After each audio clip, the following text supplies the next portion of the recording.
Vidas de Santos Podcast por FSM Radio.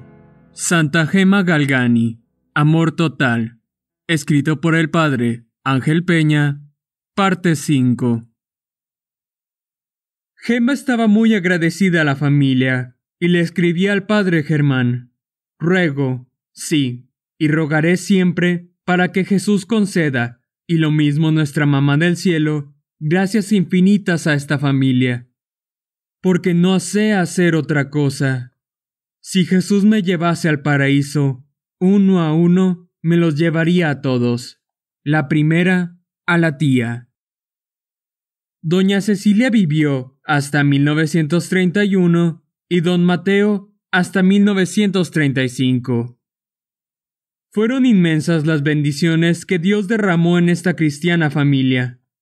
El señor Mateo Giannini declaró en el proceso de beatificación: por mi parte, creo deber manifestar que, habiendo participado 5 de mis hijos en la Gran Guerra, Primera Guerra Mundial, donde se vieron expuestos a toda suerte de peligros, consiguieron volver todos sanos y salvos. Atribuyo a Gema la buena suerte de mis hijos, que constituyen todo mi consuelo en este mundo. Comulgan todos los días y se ocupan de la acción católica, mientras que de mis hijas, 5 son religiosas. De las 5 hijas religiosas, la más sobresaliente fue Eufemia. Entró en 1905 en las Pasionistas de Luca con el nombre de Sor Gema de Jesús. Más tarde, fundó el Instituto Pasionistas Hermanas de Santa Gema. Murió en 1971. En 1990 se abrió en Luca el proceso ordinario para su canonización. Confesor y director. El confesor de Gema desde su primera comunión fue Monseñor Juan Volpi, 1860 a 1931. En 1897 fue nombrado obispo auxiliar de Luca y en 1904 obispo de Arezzo. A raíz de la visita del Dr. Fanner, que afirmó que los fenómenos de Gema eran cosas de histerismo, dudó mucho y le hizo sufrir mucho a ella. Tampoco le ayudó para entrar en un convento como deseaba Jesús. Pero, después de la muerte de Gema, reconoció sus errores y ayudó para la construcción del monasterio santuario de Luca, dejando para ello una considerable cantidad de dinero con el deseo de que allí fueran sepultados sus restos, que están junto a los de Gema y del padre Germán. Por su parte, el padre Germán, 1850 a 1909, será su director espiritual desde enero de 1900 hasta la muerte de Gema en 1903. Él, aunque al principio estaba inseguro y puso varias veces a prueba a Gema, pudo convencerse de la autenticidad de los fenómenos presentaba y así se lo decía a Monseñor Volpi. Jesús se lo hizo ver a Gema, antes de conocerlo, en una aparición. Dice ella: me prohibió nuevamente el confesor todo lo extraordinario del jueves y el viernes.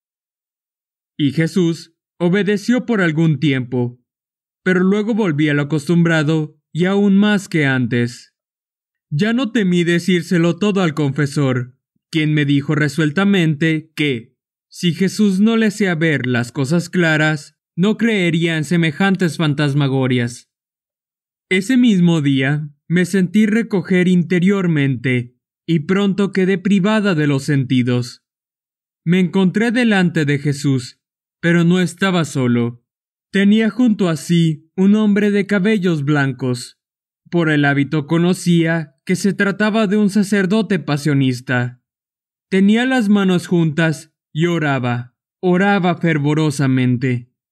Lo miré y Jesús pronunció estas palabras: hija, ¿lo conoces? Respondí que no. Mira, añadió, ese sacerdote será tu director, y será quien conocerá en ti la obra infinita de mi misericordia. El 29 de enero de 1900, Gemma le escribió una carta, al haberlo reconocido en un retrato, y así comenzó su comunicación. Gemma, en su autobiografía, escrita por su mandato, y en sus cartas, lo llamará Padre mío. En septiembre de 1900 fue a visitarla a Lucca y así pudo constatar personalmente lo sobrenatural de las manifestaciones de las llagas, de los éxtasis y de otros fenómenos interiores. Su relación con Gemma mejoró mucho su vida espiritual. En carta a la señora Cecilia, le dice: «Desde el día en que inicié una estrecha relación espiritual con este ángel de Dios, se produjo en mí una transformación interior». Pero el demonio no estaba tranquilo con esta relación y procuró enfrentar al confesor y al director para que entre ambos hubiera diferencias y dejaran de dirigirla. El demonio escribió 2 cartas, una a Monseñor Volpi y otra al padre Germán. El padre Pedro Pablo, que en agosto de 1901 estaba de huésped en casa de los Giannini, recibió una tarjeta como de Monseñor Volpi, en la que le decía: «Le ruego no ocuparse por nada de Gemma, habiendo conocido de parte de Jesús que todo lo sucedido es obra diabólica. Por eso, le pido no ocuparse más de ella, ni ahora ni después. De esto le avisará al padre Germán. Si continúan obrando como hasta ahora, corren el peligro de perder el alma de la pobre hija. Ella no tiene necesidad de su ayuda, estando yo bien iluminado sobre esta alma que hasta ahora ha estado engañada».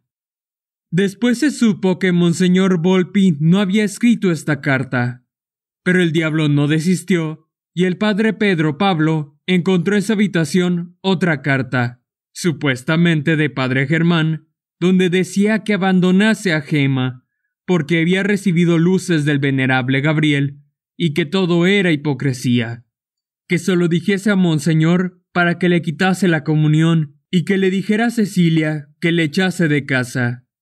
Felizmente, se pudo descubrir el engaño diabólico, lo que aseguró más al padre Pedro Pablo y al padre Germán sobre la autenticidad de los fenómenos extraordinarios. Última batalla y muerte. Jesús amaba tanto a Gemma que quería purificarla en este mundo hasta el máximo para que ya aquí en la tierra fuera su esposa de sangre, crucificada con él. Por eso, entre momentos de éxtasis y de plena felicidad, Jesús la seguía purificando. Ella nos dice: «Una mañana, después de recibir la comunión, me pareció que Jesús me decía estas palabras: «Ya tu confesor ha debido darse cuenta de que yo quiero hacerte pasar por todos los estados de la vida mística. Ya ha transcurrido la primera parte de tu vida. Al presente, nos hallamos al final del dolor amoroso, y seguirá el amor doloroso, y, por fin, la noche oscura.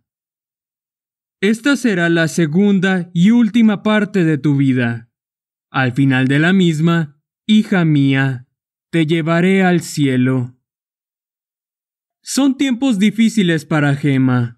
Jesús parece haberse alejado de ella. Ya no lo siente. Todo parece estar en silencio. Siente desgana y aridez en la oración. Le asalta el temor. El demonio la tienta con fuerza. Pero, de vez en cuando, se abre la luz.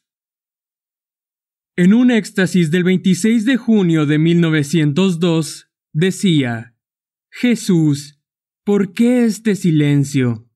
Dios mío, ¿por qué no me contestas? Dime algo, oh Jesús, oh luz, ¿dónde estás? Ilumina mis ojos, no me dejes vivir más en las tinieblas. ¿Cuándo te veré por fin, Jesús? No te veo en absoluto.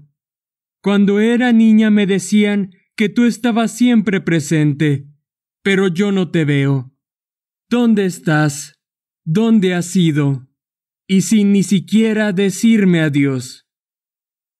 Ese mismo día 26 de junio, le escribe al padre Germán para pedirle que le dé permiso para pedir a Jesús que le conceda la gracia de no sentir gusto al tomar ningún alimento durante su vida. Cuando recibió la respuesta positiva, hizo un pacto con Jesús y se lo comunicó al padre Germán. Esta mañana hemos hecho con Jesús el pacto del alimento. Todo perfecto, Padre mío. No sentiré ya más el gusto. Pero Jesús hace retener el alimento, aunque sea poquísimo, ya que, si como mucho, lo devuelvo. Y Jesús la sigue purificando. El 19 de agosto pierde a su hermana Julia, con la que se entendía muy bien. El 21 de octubre muere su hermano Antonio a los 22 años después de haber terminado sus estudios de químico farmacéutico. Ella misma se siente muy mal de salud. En carta del 20 de octubre le escribe al padre Germán: escribo por medio de Eufemia, puesto que yo no puedo. Sigo enferma, muy enferma. Sigue la fiebre. La expectoración es continua y siempre con sangre. El pulmón derecho no funciona ya. Me queda el otro. ¡Viva Jesús! Sufro mucho, Padre mío. Sobre todo, en ciertos momentos sufro más. Encomiéndeme al Señor.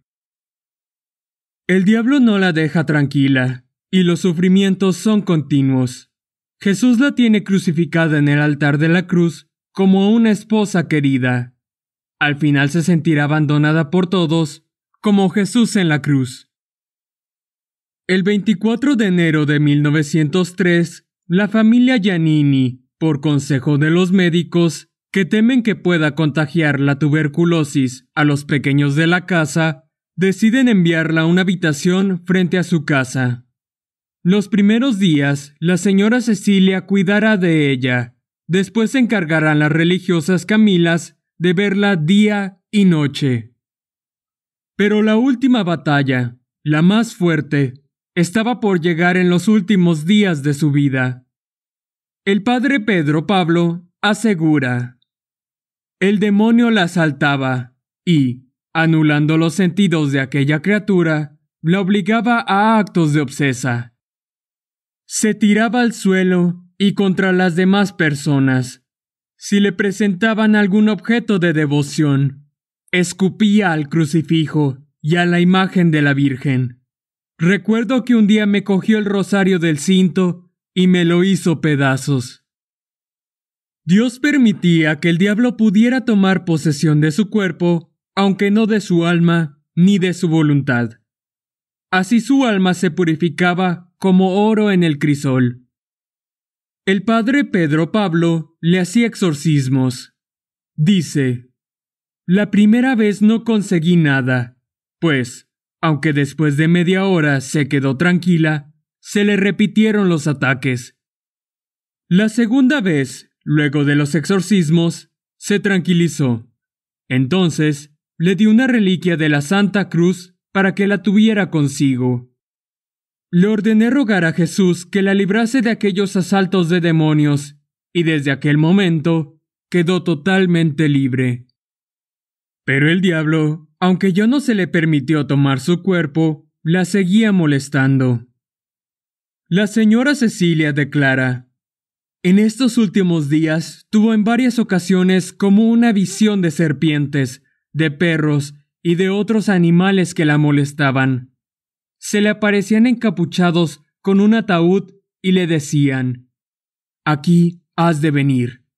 Y ella respondía: ahí iré, pero cuando haya expiado todos mis pecados. La noche del viernes al sábado la pasó atormentada por el demonio, con el recuerdo de los mayores disgustos de su vida, representándole hasta los acreedores que llegaron cuando murió su padre. En una carta al padre Germán de marzo de 1903, le dice: estoy atormentada por feos y sucios pensamientos, Pero Jesús me dice que me dirija a su madre. Hija, encomiéndate todos los días a ella.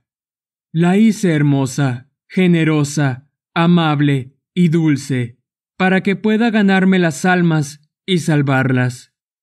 La creé bondadosa, afable y pacífica, para que no rechace a nadie. Jesús, no me abandones. Ya casi no le tengo miedo al diablo, aunque a veces me encuentro sola, llena de miedo por la noche, con las convulsiones, afligida, y con un peso enorme encima que no me deja moverme, y otras 1000 cosas. Oh, mamá mía, viva Jesús y viva María. Quiero volar cuanto antes al paraíso.